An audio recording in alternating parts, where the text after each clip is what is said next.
Hello, this is Gwen. Today is Friday, the on July the 21st, 2017, and the time is 8:08 p.m. and it's Friday. Today we're going to talk about black couples. And I did a previous um, recording yesterday and an early one for talking about the 60s, and the one yesterday was about black females. And so this one is in follow up to those.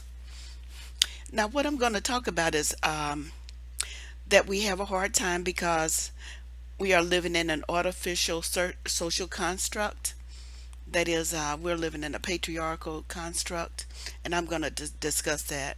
I'm going to talk a little bit about European culture and matriarchal women, and that despite all the issues that we do have, most black couples are in good family relations with each other. And we'll talk about women and how we ought to use our power wisely. And I'm going to talk a little bit about myself. So let me scroll up here and talk about among the reasons that we're having such a hard time with each other and women and men. But mostly on this one, I'm going to do it from a female perspective because it's the only kind of perspective I have is a female perspective. Now, we have a hard time because we're living in an artificial social construct.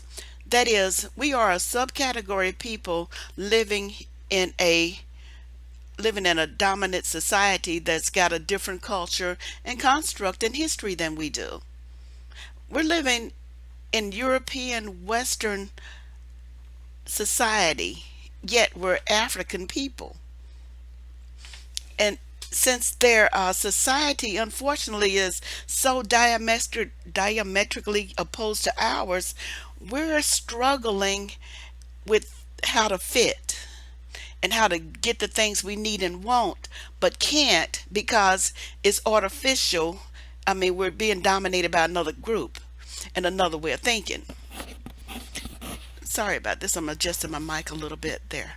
Now, we were originally African matriarchal and matrilineal people, and we were agricultural, and we worshiped female deities early on before we were conquered by other kind of people. But just like our history, just like our skin is still brown because of those people, so it is our spirit on a lot of folk. It's going to be in varying degrees. I'm not saying this for everybody, but a lot of people. We are African matriarchal and matrilineal. They even still have a place in Africa called the matrilineal belt. That is, the land and properties pass through the female line. The lineage of the child is considered part of the female line. Okay? And the females were powerful members of that social group in society. They were people who produced and of great value to the family, and they were seen as valuable. They had things of their own. They were not dependent. Some of the females were generals and army leaders and warriors. They weren't gay. They liked men. Men liked them. They had babies.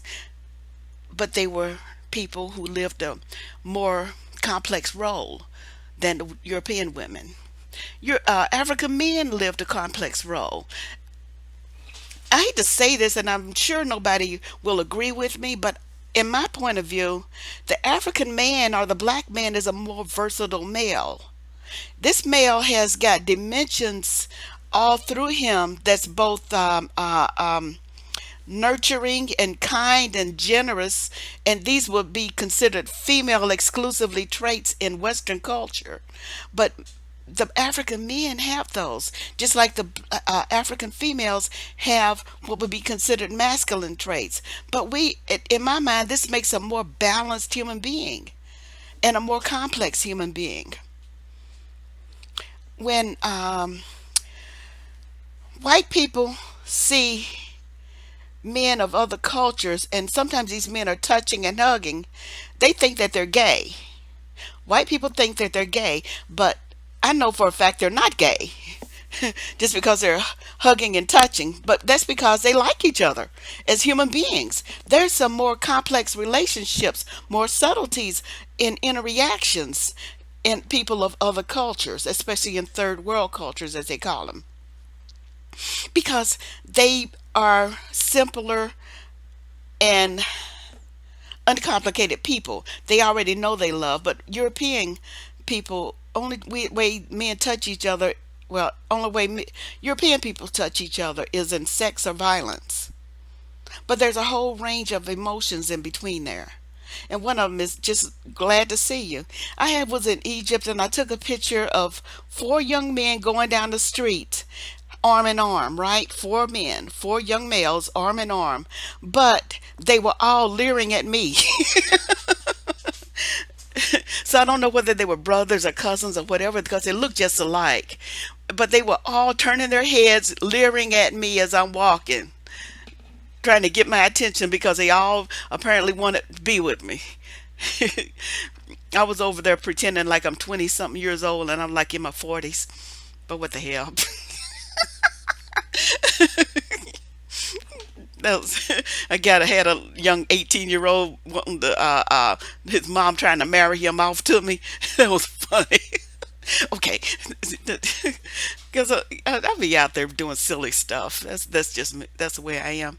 But anyway, when you have more complex people, then there's going to be a range of representation of emotion and things that you can do and can't do.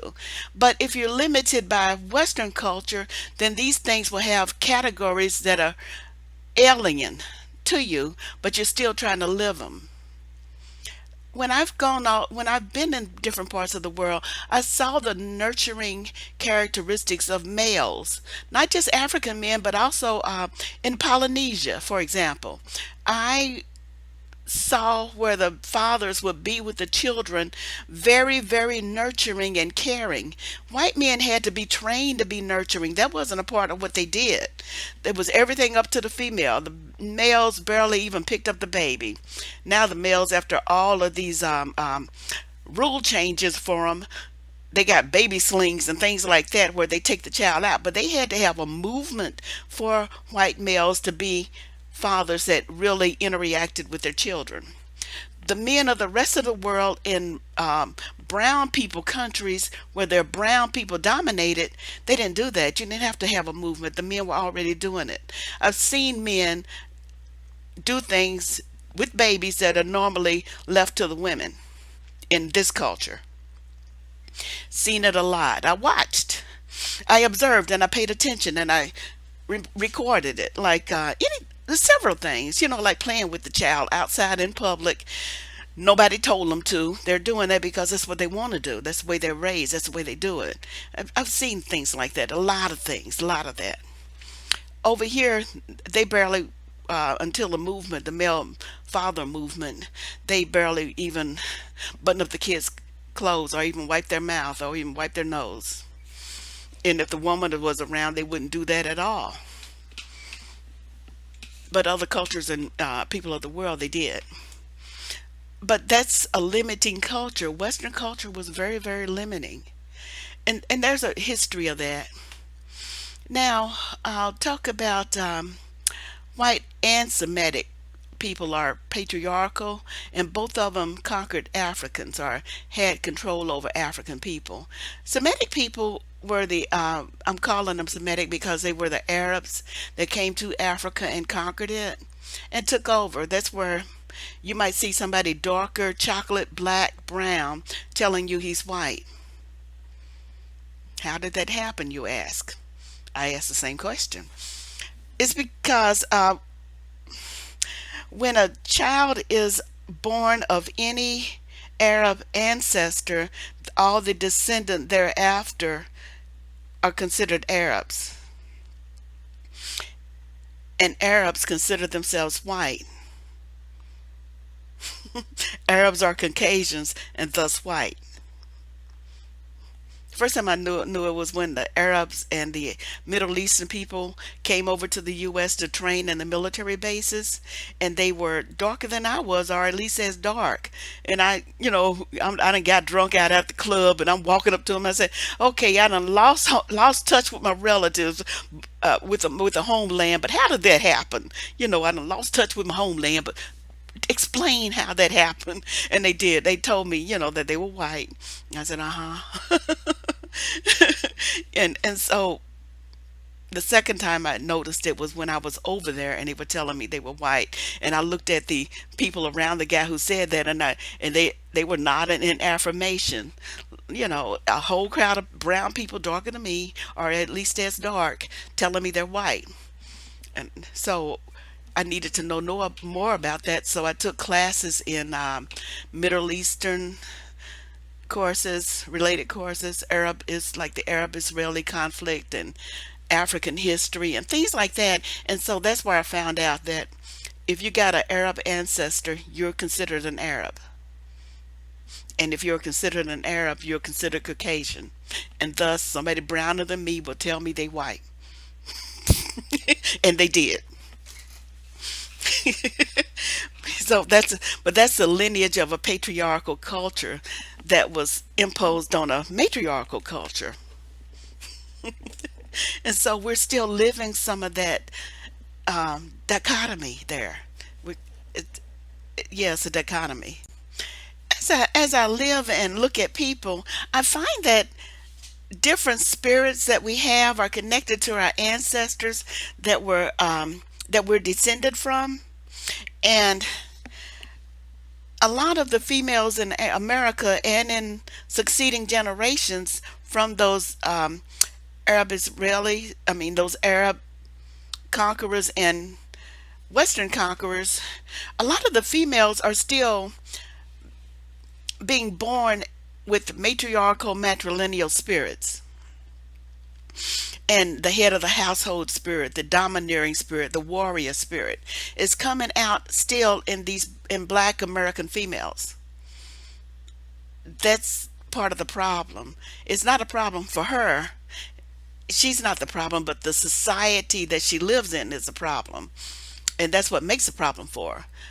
But since she is a complicated kind of female, it's gonna be there, so to speak.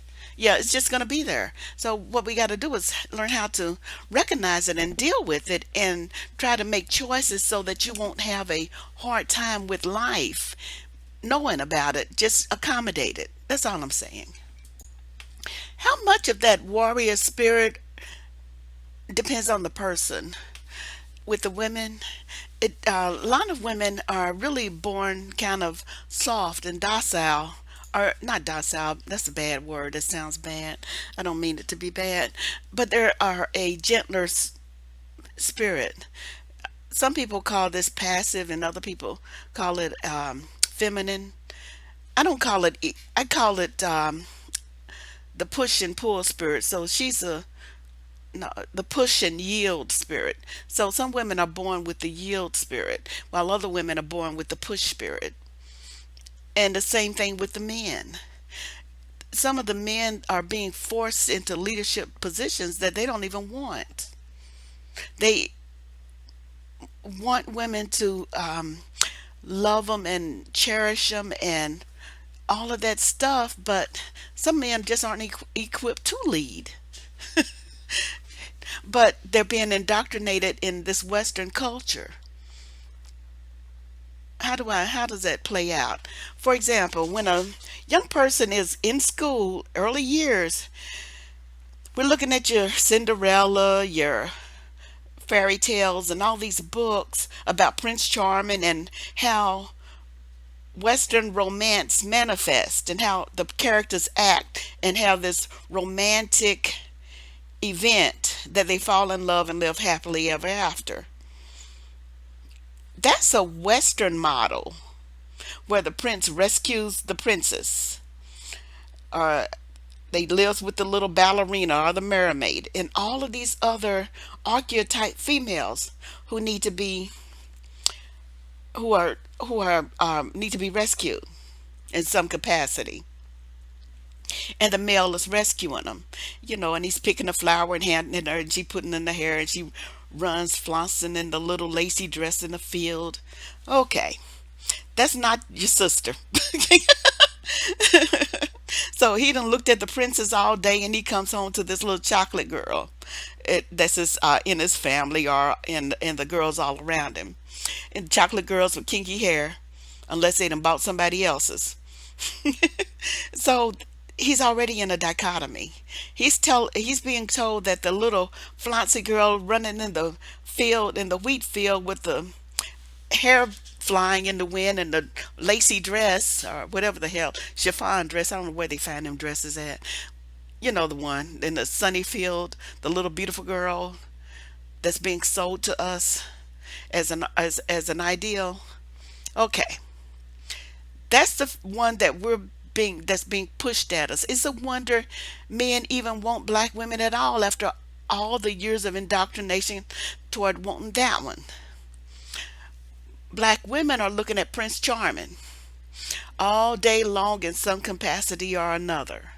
It's a wonder black women even want black men, because we've been indoctrinated for our whole life looking at white men as an ideal male in various capacities. In the movies, he's the one that's the hero. In the fairy tales, he's the one that rescues everybody or saves everybody. Even in other cultures, they have a same phenomenon where the white male is rescuing the Asian woman or rescuing the Native American woman or rescuing the Middle Eastern woman, and the male that's her culture is a bad guy. They done it to the Native Americans, they done it to all males, okay? So it's a wonder anybody wants their own race of males. It's a wonder that anybody wants their own people, but they do. There are black women who have never ever wanted a white male, and that's the miracle in itself. There are black men who never wanted a white female. That's the phenomenon. Okay? Because we've been indoctrinated since we were little looking at TV. And there are some where it just outright didn't work. And that's phenomenal to me. Now, with these elements that I call them of the push and yield personalities, you got to be able to pick out the ones that are closest to you so you can have a life with them, okay? You got to be careful who you choose, because there's a lot of black women with strong push personalities. And in my mind, I don't think we should suppress our light just to make the male that we choose stand out. I say he should rise up to us. If you're gonna be my leader, as they call it, then you need to lead by being more scared, being having more skills and more technique, and being able to handle the job better than me. And that's why we have problems, because a lot of men ain't able to handle the job better than a female. I remember the last one, when I was talking about my uncle being 18 months older than me and how I walked at 6 months. What I didn't know until my mom told me, sometime a little bit before she passed away, was that while I was walking at 6 months, he hadn't began to walk yet. And she said I used to pull him around with me. I used to pull him around because I was walking and he wasn't. But he was older than me. You understand? I was walking and he wasn't. Not yet at that time. And so she said I used to pull him. I did. I used to drag him around to keep up with me. I remember when my cousin came to town, and he was 3 and I was 4, and my grandmother's stairs, she had 14 stairs to the first floor going up, and then and 14 more stairs going up to the third floor where the bedrooms and stuff were. And I had been navigating those stairs since I was 2 years old, but my 3-year old cousin came to town, and he couldn't navigate those stairs very well. So I decided he was a baby, and I was going to carry him down the stairs. Except he was bigger than me. It didn't work out very well. He started squirming, and we wound up. I didn't want to drop him, and so I couldn't control him. So we wound up bouncing all the way down them steps, and I hit my forehead. But that's me being the leader. Okay, that was my natural instinct. I was a head of a household before I was born. A lot of black women are head of households before we were born. That's why the welfare thing took off so well with us, was because we had independent income, and we were already the head of the household. It was already doing it. We already had the skills and things. We already was ready for it. Except now it's form of crippling our culture and people now. And so I'm saying this is that the men, I would love for you all to step up, but I want you to step up and be the men that you naturally are, not the one that the society wants you to be, or this culture wants you to be, because for some that doesn't work for them. For some men, that's not going to work for them. But if you look inside yourself and see that you've got those gentleness in your soul and those other skills, you can capitalize on that and be a more complicated male than just a model, as instead of modeling after a white male. The white male is about the most limited male on the planet. You are a more complicated male, just like the black female is a more complicated female. And these are neither one of them are homosexual, okay? The reason why most black people prior to these generations were not homosexual is because we just didn't like the way it felt sexually. I like to feel male energy when I have sex. Females, and I, from what I understand, other females do too. Want to feel male energy, just like males want to feel female energy when they have sex. That I don't even date online because I need to feel your energy when you in proximity to me before I even want to fool around with you in a sexual way. And I can't feel your energy through a computer. I have to meet you personally. So I won't date online. That's important to me. I have to feel your energy. I got to feel you. Feel how you feel in proximity to me. And that matters. Now, in European culture, one of the differences, that the women were chattel, as they call it. They were barely human. They had debates, philosophical debates on whether women had souls. Just like they had philosophical debates on whether animals had souls, and various things had soul. They have to sit down and decide. These white men have to sit down and decide whether or not somebody or something has a soul. And only a soulless thing would even think of that. But the women were chattel. They weren't respected. They weren't of any use except to have babies. The babies were tied to their families' line, not to their mothers. Marriage dissolved. The father got the children. The rule of thumb, and I got a note here, and the rule of thumb is the rod that le- that you can legally beat your wife with can't be bigger than the width of your thumb. That's the rule of thumb. That's a phrase that we still talk about today. But yeah, the father could beat the hell out of his wife, and it was legal. And the females were wholly dependent on the males. That's Africa was the complete opposite. African was the complete opposite. So we're living in a culture based on people that were from that, and that's alien to us spiritually. So we're going to be having trouble, and we are. Now, with a matriarchal society or matriarchal women, and I would say leadership women, many black women still have this spirit. They are strong, aggressive, decisive, and it does not equal gay. I want to emphasize that again. It does not equal that you were gay. I've got pictures of my grandmother in blue jeans, smoking camels, sitting down fishing with a fishing hat. Okay, and she's had 10 kids. She was not gay, but she was all those strong, aggressive, decisive things, and then some. My mom was like that. My great grandmother was like that. All of these women that I just named were married women. They weren't gay. Warrior women were not gay, but if you use them, those characteristics in a Western society, that would be the characteristic of a gay female, according to them. That's why you got your so much trouble with your Williams sisters and other athletic women. They don't. They're not necessarily gay. Nowadays they might be because of the food and the indoctrination along the way, but before they weren't. They weren't gay at all. And I know countless women that have those characteristics from previous generations now. Now we've got 40 years, that is from the late 70s to now.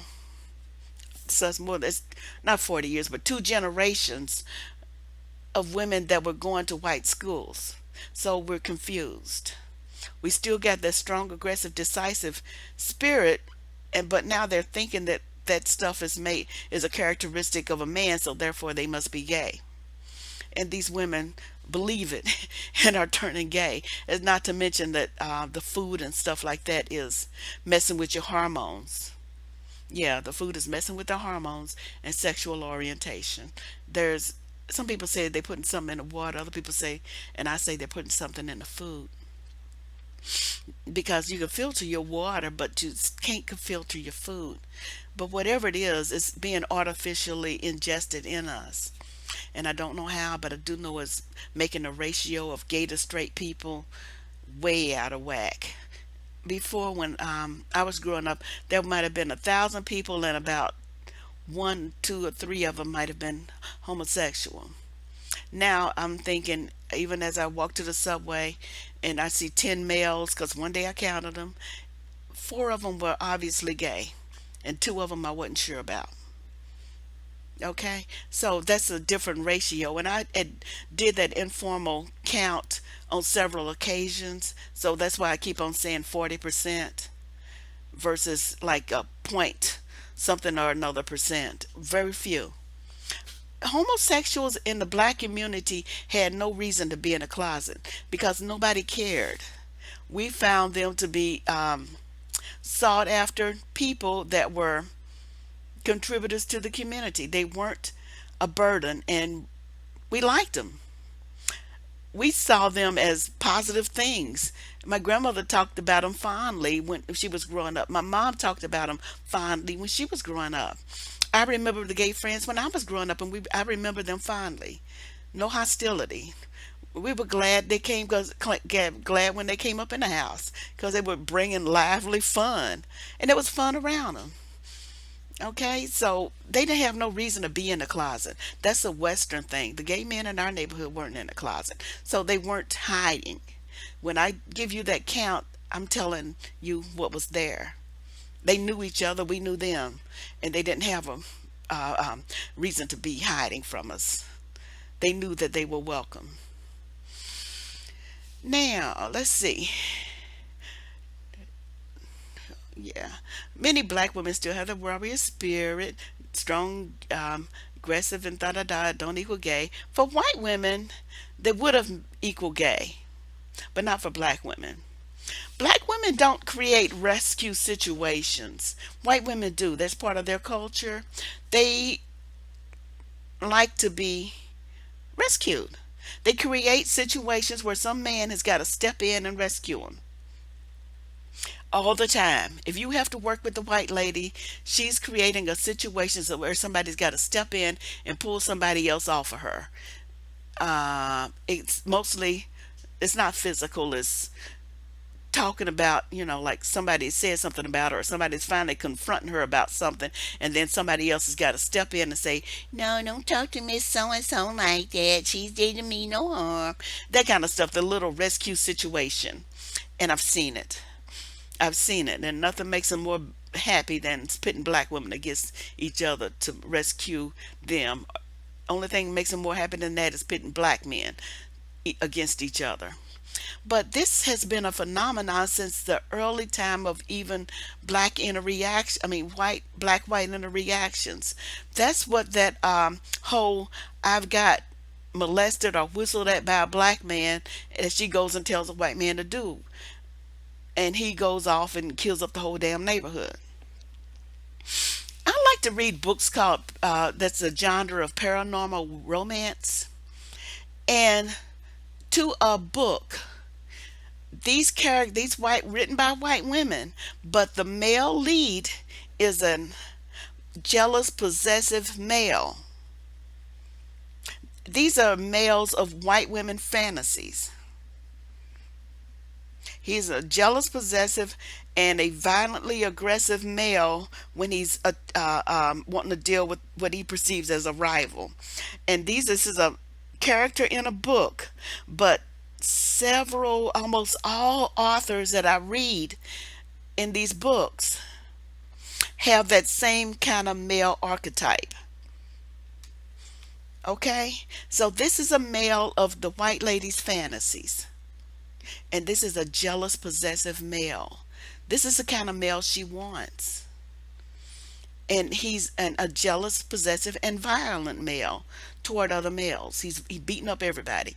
It wants to, I just what brought it home to me was that this young man, his that I'm reading right now in this book, just jumped on his father because his father was baiting him about his girlfriend, and he just attacked his father, and they whooping each other all over the place, because the guy's supposedly so jealous of the idea of somebody else messing with what he considered his female. They haven't really started dating, but he's basically got designs on her. So that's what's going on in the book, and these are the white female fantasy male. So there's no surprise that she's going around telling white men that somebody whistled at her, and the white men are going off. This is sexual foreplay for them.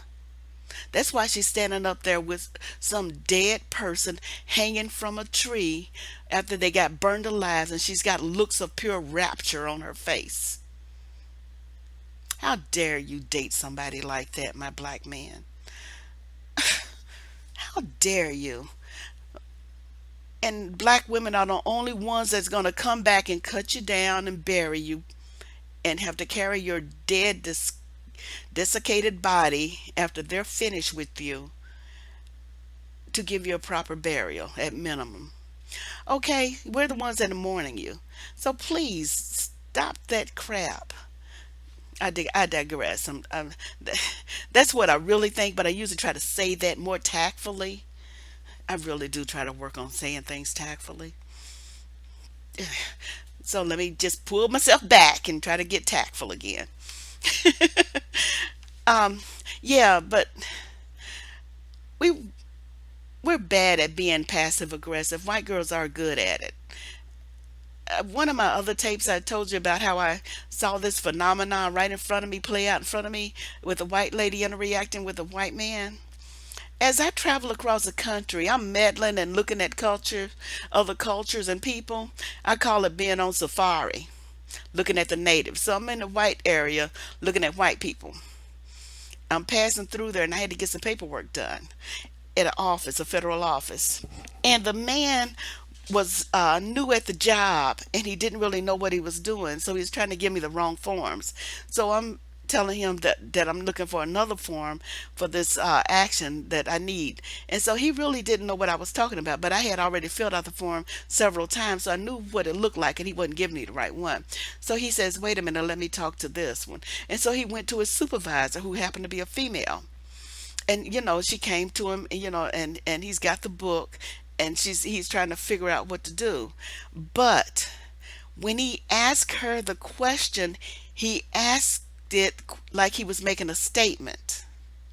He asked his question like he was making a statement. She answered him like she was asking a question. The voice dynamics were like a question, and it was sounding like a question, and they had a conversation like that where she told him, but she told him like she was asking him. He asked her but he asked her like he was telling her. I don't know how they did that. I still don't know how they did that. How she did that. It was amazing. I was sitting there looking at him like, you ever seen a dog when they hear a weird noise and they don't know what's going on, where they cock their head going, ugh? Okay, that's how I did. Because I still can't figure out how she did that. But it was a byplay that was it was phenomenal. I asked one of my white friends, a female, about that, and I told her about that, and she kind of snickered and laughed a little bit and chuckled and said, "Yeah, we learned that early. We all know how to do that." I s she said, "Yeah, you have to learn it." Because she's dealing with these white women are dealing with those males. So they are masters at manipulating them. And for white males, they have conquered the world for white females. They might not be able to build stuff and create stuff, but they sure as hell can take stuff. They can beat you up and take your stuff and give it to her.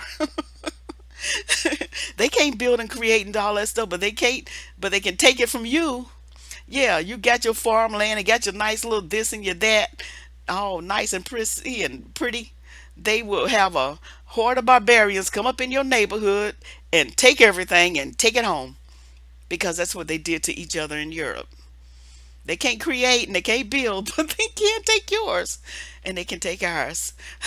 So that's their dynamic. So if she's jealous of something, get ready to lose it. I swear that's why I think that they are mad about food stamps and welfare, because white females got jealous because black people are excel in making something out of nothing, and we did. And then we let them see it, and then they got mad, and now they want to take everything. So thus we need to get our own, because we don't never know when they'll have another mood swing.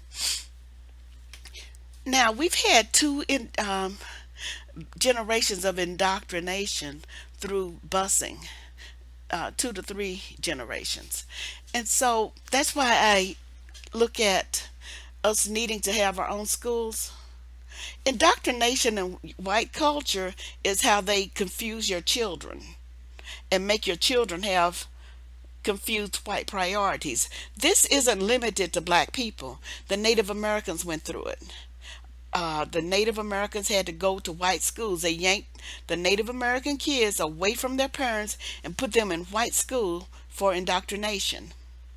And they did. So a young girl that I met who was went to one of those schools, she talks about the Catholic nuns fondly, because they were able to feed her and clothe her and take care of her. Her parents didn't. So she has loyalties to them. Okay? They create the whole generation like that. Native Americans, they did that too. And Native Americans have loyalties to them. Over in Europe, during the communist revolutions and things, they yanked the kids away from their parents to send them to those communist schools. And then the kids would go to those schools, get indoctrinated, and turn their parents in if they weren't sympathizers or some kind of other political leanings. They would turn their parents in for execution, basically. The kids would turn in their parents because if the parents are subversive or something that didn't agree with it, or if the child got wind of it, they would turn in their parents to those people for death. Okay, so that's about the indoctrination thing. They're doing that to African kids. They're certainly trying to do it to American kids, and they've done that worldwide. Be aware of that, and that's why I'm saying homeschooling is the only way to go. You got to have black faces in front of your classroom teaching your kids. In my previous one about black female, I talked about that first school teacher that child got. And if that school teacher is something that's different than what their parents are and they are, then your child is already feeling inferior. Because to a child, a school teacher, whoever they may be, is like a god to them. And the little white girl who looks like the white teacher is an alpha female. She's the most desired female because she's the one that's closer to that godlike ideal, which is that teacher. Yeah, I remember being a child looking at my teachers. I know how I thought. I am glad I'm old enough now that I can articulate what was going on. Most kids don't aren't able to articulate that at that time, but I can because I remember. And the teacher was our light. Our families brought us to the school, told us to learn from them, and we saw that as our job. And so, whatever your teacher looks like, and your child that looks the closest to that, or potentially that, that's going to be the ideal child, the child that's closest to perfection. And the further you are from that, the less close to perfection you are. So, your little chocolate girl ain't going to ever look like that blonde haired, blue eyed teacher. But the little blonde haired, blue eyed girl next to her will. So, all the males seek the blonde haired, blue eyed girl. And if you go through that year after year for your whole childhood, all the way up to you till you graduate high school, you're gonna be a different kind of individual than if you had to go to school with a black teacher. And you're gonna be an insecure, confused, low self-esteem individual that don't even know her own greatness. It's like you're an eagle, literally like an eagle in a sea of white chickens. And you're going to think something wrong with you. And that's where black females are. A lot of them. Only the strongest ones are coming above that, are rising above it. But even then, even them have that sea of insecurity there. Now, some men would say that's good for her to be insecure. I say it's bad because she's still got to raise kids. One of the worst things I ever hear parents say to a child is things like, sit your black ass down. And they using black ass as a negative thing. And I want to say, sit your beautiful black ass down. You can say black, but it's got to be something positive. So don't, you know, do that. Now, unhappiness, yeah, it equals all that two generations of that busing in schools going into white, of black kids going to white school equals unhappiness and confusion. Now, this is the part where it says, despite all of these issues above, most black families have good family relations and dynamics. I see it all around me. Happy black couples. They got kids, they got pets, and they are not unhappy with each other. You can tell with a family there's a happy family. Like I would be in the store line and the mother and father are talking about things like, you want to take the kids to go see so and so on Saturday, or you want to take the kids to go up to da da da. What about this? You think so and so like this? You know, talking about their child. So these are happy black couples. There's nothing Europeans hate most than seeing a happy black couple, but there are happy black couples. And I know a lot of long, happy marriages in black family. A lot of them. They're keeping it under the radar. They're not making the news, but they are there and they exist, and there is that possibility. So do not think for one second that every black family is dysfunctional. They're not. Now I'm going to talk about functional and dysfunctional and some of the confusion on that. It's this: when they compare family dynamics and the functional families, they're not comparing apples to apples. They're comparing the white middle class family against the poorest of the blackest families. Now, if they were comparing similar income groups, you're going to see a different dynamic. Now, if they compared poor white families with poor black families, you're going to see the same level of dysfunction. A poor white family is often a single family, single parent family. And even when it's not, it's still going to be a dysfunctional family when they're very, very poor and dysfunctional. Poor does not equal dysfunctional by any means. Don't get me wrong, but some of them are. You got the dope head or the wine head or the alcohol person. Okay, those are dysfunctional families. A dysfunctional family with the same income group is going to be doing similar things despite the race, and I'm talking across the board. So, whenever somebody talks about how bad or criminal and things like that, you start asking them, what income group are you talking about when you compare? And then when you get them to similar income groups, then you start asking questions like, well, how many do they have in this? How many criminal actions in this income group of white people? How many criminal actions in this income group is black people? What you're going to find is that black people are ahead when you compare them income to income group. Black people are more functional, way more functional. Okay? Because even white people that have all the damn advantages in the world are still dysfunctional. I've seen them. I watched them. Now, this one is called "Use Your Power Wisely," and this is two young women about how to approach young men and use your power wisely. There is nothing more pitiful than a 15-year-old boy with his first love. He is like a puddle of goo, a 15-year-old boy. But then they turn into these things that's cussing about and telling women to do all these little nasty acts that they consider nasty because they want to tell her to humiliate herself because he's got a broken heart and he's mad. Use your power wisely. Don't cheat on him.